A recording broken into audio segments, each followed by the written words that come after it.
deixa de ser exercido ou contra o povo se exerce, alegando servi-lo. Quando a autoridade carece de autoridade e o legítimo se declara ilegítimo. Quando a lei é uma palavra batida e pisada que se refugia nas catacumbas do direito. Quando os ferros da paz se convertem em ferros de insegurança. Quando a intimidação faz ouvir suas áreas enervantes e até o silêncio palpita de ameaças. Quando faltam a confiança e o arroz, a prudência e o feijão, o leite e a tranquilidade das vacas. Quando a fome é industrializada em slogans e mais fome se acumula quanto mais se promete ou se finge combater a fome. Quando o cruzeiro desaparece no sonho de uma noite de papel, por trás de um cortejo de alegrias especuladoras e de lágrimas assalariadas.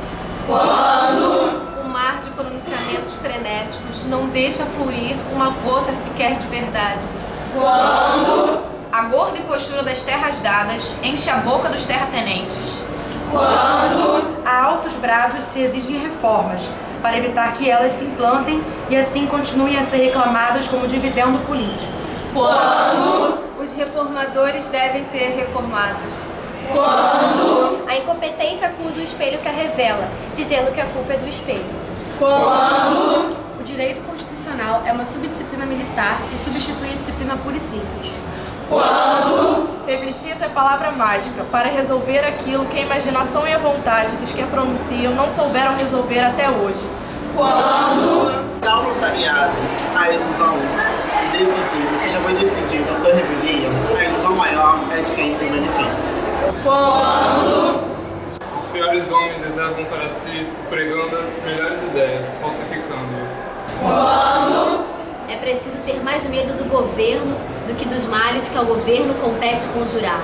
Quando o homem sem culpa, à hora de dormir, indaga de si mesmo se amanhã acordará de sentinela à porta. Quando os generais falam grosso em nome de seus exércitos, que não podem falar para desmenti-los. Quando tudo anda ruim e a candeia da esperança se apaga. E o if de Kipling na parede não resolve. Então é hora de recomeçar tudo outra vez, sem ilusão e sem pressa, mas com a teimosia do inseto que busca o caminho no terremoto.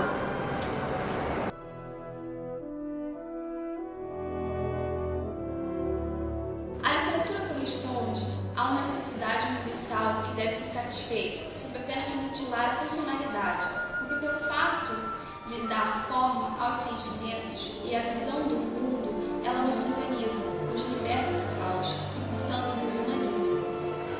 Negar a fruição da literatura é mutilar a nossa humanidade.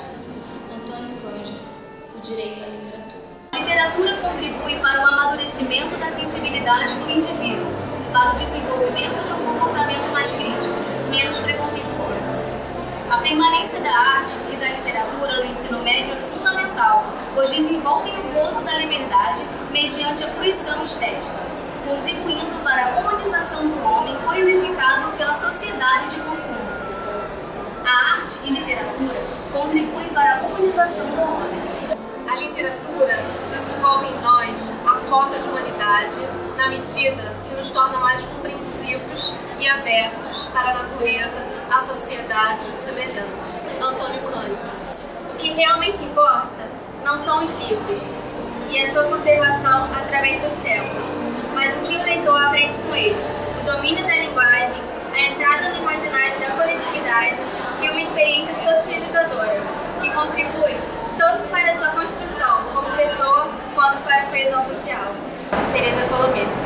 Cada época e cada cultura fixam os critérios de incompressibilidade, ou seja, aquilo que não pode ser negado a ninguém, que estão ligados à divisão da sociedade em classes, pois inclusive a educação pode ser instrumento para convencer as pessoas de que o que é indispensável para uma camada social não é a outra.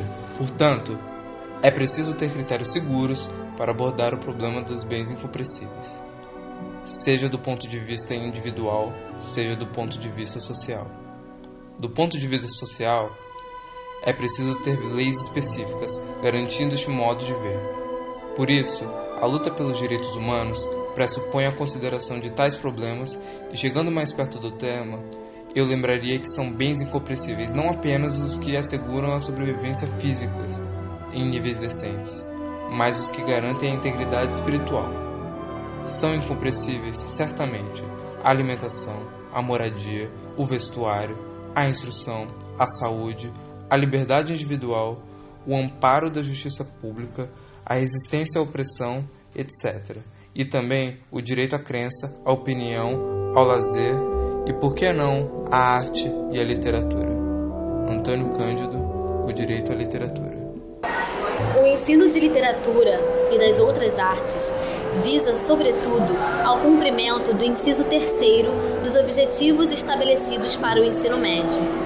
Nesse sentido, consideramos pertinente citar as palavras de Antônio Cândido sobre a literatura como fator indispensável de humanização. Entendo aqui por humanização o processo que confirma no homem aqueles traços que reputamos essenciais, como o exercício da reflexão, a aquisição do saber, a boa disposição para com o próximo, o afinamento das emoções, a capacidade de penetrar nos problemas da vida, o senso da beleza, a percepção da complexidade do mundo e dos seres, o cultivo do humor.